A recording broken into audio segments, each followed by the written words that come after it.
मानो जी, महाभारत में एक किरदार है घटोत्कच। जी। तो घटोत्कच क्या है, कौन है और उनकी मृत्यु किस प्रकार से हुई है, उसको आप थोड़ा बताइए। घटोत्कच जी।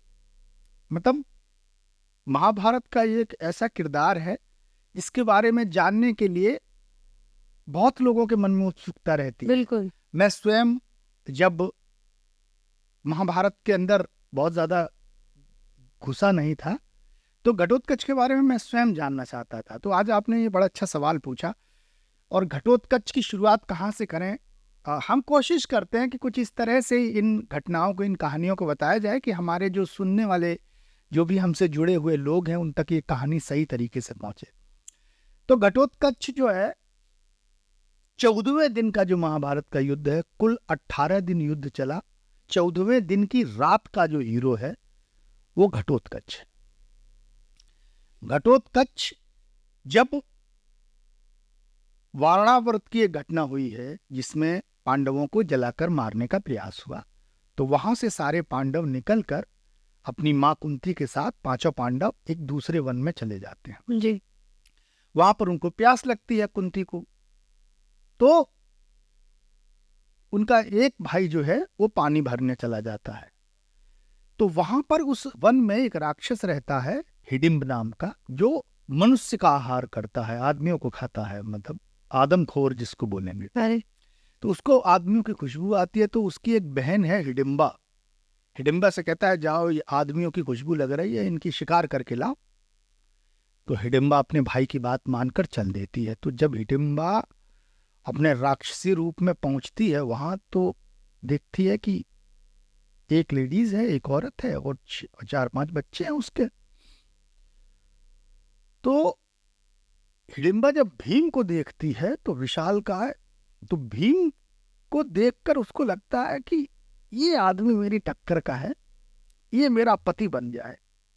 तो वो अपना रूप बदलती है और सौंदर्य थोड़ा सा कर लेती है और थोड़ा भीम को लुभाने की कोशिश करती है, जो स्त्रियों में होता है कि जब लुभाना होता है तो उनकी एक्टिविटी, बिल्कुल नैन बदल जाते हैं सब। चलता, मुस्कुराहट, तो वो हिडिंबा जो है वही सब कर रही है। तो जब बहुत देर तक हो गई, जब किसी के मारने की खबर नहीं गई, तो हिडिंब गुस्से में आया। उसने देखा क्या कि हिडिंबा तो बड़ी सजी धजी खड़ी है और बड़ा प्रेम से प्रेमल आप मुस्कुरा कर बातें कर रही है। तो वो गुस्से में अपनी बहन को बुरा भला सुनाते हुए भीम पर टूट पड़ा और बहुत देर तक द्वंद्व युद्ध चला। इस बीच कुंती ने पूछा हिडिंबा से कि क्या बात है, तो हिडिंबा ने बताया कि मैं आई तो मारने थी, लेकिन मुझे इनसे प्रेम हो गया है, और अपना कुल वगैरह सारा कुछ बताया और बोली कि मैं विवाह करना चाहती हूं। तो भीम ने द्वंद्व युद्ध में हिडिंब को मार दिया और हिडिंबा से भीम की शादी हो गई। अब शादी करने के बाद ये लोग चलने लगे, तो हिडिंबा ने ये कहा कि आप लोग जाइए मत, अब मैं आपके कुल की बहू हूं। और पांडवों में सबसे पहली शादी भीम की हुई है और उसी जो असुर कुल की हिडिंबा है उसके साथ हुई है, और उससे उसको जो पुत्र हुआ उसका नाम है घटोत्कच। वो इतना मायावी था कि पैदा होते ही बड़ा हो गया। घटोत्कच नाम उसका इसलिए पड़ा कि उसके सर पे बाल नहीं थे। जी। तो ये बताया कि जो घड़ा है, उत्कच मतलब घड़े जैसा सिर जिस पर बाल ना हो, जिसको अपने यहाँ जैसे गंजा बोले, टकला बोले, अलग अलग रूप में बोलते हैं। तो घटोत्कच जो है, लेकिन बहुत पितृभक्त है घटोत्कच। इस तरह घटोत्कच की उत्पत्ति हुई। अब चूंकि उनके पास, पांडवों के पास खुद ही कुछ आसरा नहीं था रहने का, तो घटोत्कच को वहीं छोड़ के और ये कहा कि इसको तुम तैयार करो, ये हमारे कुल का सबसे बड़ा पुत्र है, प्रपौत्र है। कुंती ने कहा जब जरूरत पड़ेगी तो इसको बुलाकर इसका उपयोग किया जाएगा। तो घटोत्कच इनकी जीवन में बहुत शामिल रहा, बहुत आज्ञाकारी पुत्र था और बहुत मायावी, बहुत बड़ा योद्धा था। जब 12 वर्ष का वनवास हुआ पांडवों को, जो शकुनी और दुर्योधन ने जो जुआ खेलकर द्वैत क्रीड़ा में इनको हरा दिया, 12 साल घटोत्कच ने इनकी बहुत मदद की। ये जंगल में, चूंकि वो जंगल में रहता था तो ये लोग जंगल में ही रहते थे, तो उसने बहुत सारे आसपास के जंगलों में अपने संपर्कों का इस्तेमाल किया और पांडवों को सब सारी सुविधाएं उपलब्ध कराई। एक बार का जिक्र है कि पांडवों ने अपने भाई जो सहदेव थे दक्षिण में जीत के लिए भेजा, तो अब वो दक्षिण के राज्य सब जीत लिए सहदेव ने, अब उनको लंका जीतनी थी। अब लंका पार कैसे की जाए, तो घटोत्कच ने सहदेव को अपने कंधे पे बिठा के समुद्र पार करा के लंका लेकर गया, और फिर वहां से बहुत लंका के राजा ने युधिष्ठिर के लिए उपहार भेजे।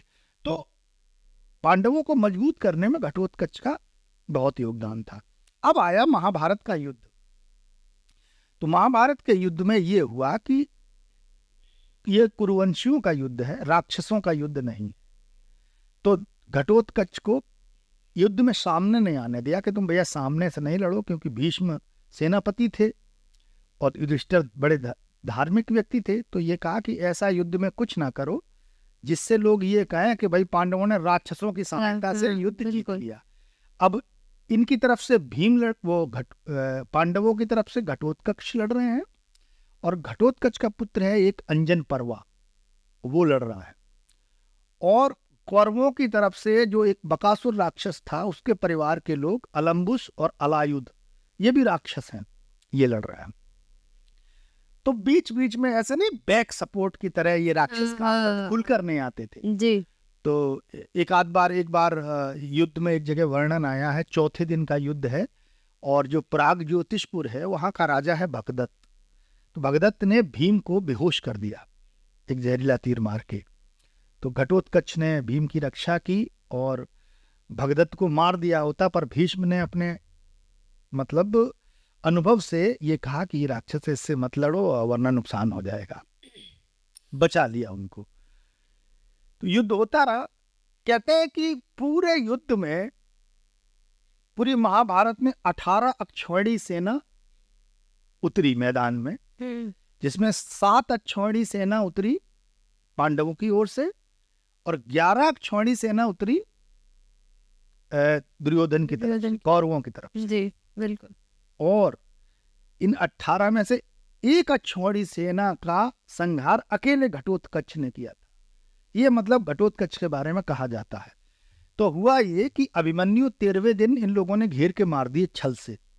तो जब अर्जुन को पता चला तो अर्जुन ने प्रतिज्ञा कर ली कि अगले दिन मुझे जयद्रथ को मारना है, चाहे सूर्यास्त तक जयद्रथ का वध करना है। तो कृष्ण नाराज हुए कि तुमने जल्दबाजी में प्रतिज्ञा कैसे कर ली। अरे तुम्हें प्रतिज्ञा करनी थी तो मन में रखते। अब वो क्या करेंगे कि पूरी ताकत जयद्रथ को बचाने में लगा देंगे, तुमको पहुंचने ही नहीं देंगे। वो सारी लड़ाई जयद्रथ को सबसे पीछे कर देंगे, छुपा देंगे, भगा देंगे, कुछ भी कर देंगे। पर अर्जुन ने कहा हो गई तो हो गई प्रतिज्ञा। तो इस तरह किसी तरीके से वो अलग घटना है, वो किसी और वीडियो में बताऊंगा। श्री कृष्ण ने कुछ ऐसा वातावरण रचा कि शाम तक अर्जुन ने जयद्रथ को मार दिया। जयद्रथ जब मारे गए तो आचार्य द्रोण जो है वो बहुत क्रोधित हुए। दुर्योधन ने कहा बताओ तुम मेरे बहनों ही को नहीं बचा पाए। जयद्रथ जो है दुर्योधन की बहन दुशला का पति है।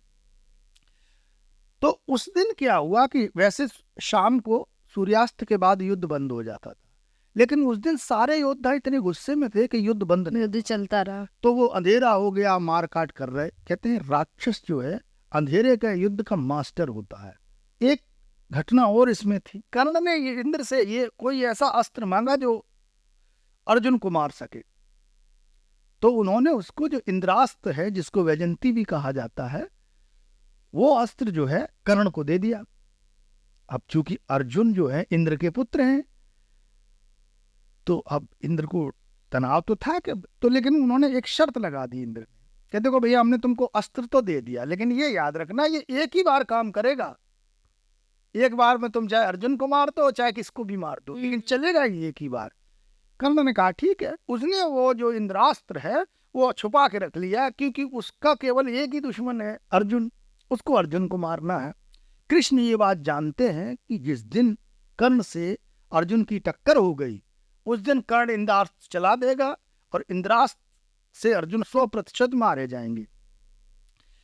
तो 14वें दिन की लड़ाई में क्या हुआ कि घटोत्कच को उतार दिया रात में, अब दोनों तरफ से बहुत भीषण लड़ाई हुई। घटोत्कच कभी पत्थर बरसाता, कभी लातों से कुचलता, मतलब भगदड़ मचा दी उसने। अब स्थिति ये आ गई कि कौरवों को बचने की जगह नहीं, जो जहां जाए वो वहीं उसको कुचल दे। जब बहुत देर तक युद्ध, जब ऐसे लगा कि हजारों लोग मारे, लाखों लोग मारे जा रहे हैं, तो दुर्योधन कर्ण के पास दौड़ के पहुंचा। उसने कहा कि कुछ करो, ये तो ऐसे तो सबको ही मार देगा, तो युद्ध करेगा कौन? बिल्कुल सही बात है। तो कर्ण ने कहा कि नहीं, मैं इंद्रास्त्र नहीं चलाऊंगा, वो तो मैंने अर्जुन के लिए रखा है। दुर्योधन ने कहा, अरे अर्जुन को तो किसी और तरीके से भी मार सकते हैं, अगर इसको नहीं मारा गया तो कल युद्ध करने वाला कोई नहीं बचेगा, किसी कुछ भी करे, इसको मारो पहले। तो बेमन ही सही कर्ण ने वो जो इंद्रास्त्र था, वो इंद्रास्त्र घटोत्कच पर चला दिया। और इंद्रास्त्र जब उसके लगा है, तो कहते हैं कि जब वो गिरा है तो कई लोग 1500 तो अपने नीचे दबा के नीचे उसने मार दिया। मतलब इतनी बड़ी और उसी रात में अश्वत्थामा ने उसके पुत्र, उनके एक पुत्र थे अंजन पर्वा, उनको मार दिया। तो इस बात से घटोत्कच और ज्यादा क्रोधित हो गए थे और उन्होंने बहुत भयानक तबाही मचाई, भीषण नरसंहार किया उस युद्ध में। और इस तरह 14वें दिन की रात्रि को घटोत्कच की मृत्यु हुई और वो वीर योद्धा हमेशा के लिए अमर हो गया। तो ये थी घटोत्कच की कहानी। एक किंवदंती के अनुसार इनका एक पुत्र और था बर्बरीक, जो अपने मन का राजा था, जो इतना शक्तिशाली था कि 3 तीरों में पूरा महाभारत का युद्ध खत्म कर सकता था। वो कहानी मैंने आपको बताई। हाँ बिल्कुल बताइए। खाटू श्याम वाली, वो दूसरा टॉपिक है। लेकिन यहाँ एक अंजन पर्वा पुत्र का जिक्र आया है जो उसी रात मारे गए हैं। तो ये थी घटोत्कच की कहानी और उम्मीद है कि आप तक मेरी बात पहुंची हो। बिल्कुल बिल्कुल, बहुत बहुत धन्यवाद, आपने बहुत अच्छा जवाब दिया, बहुत बहुत धन्यवाद। धन्यवाद।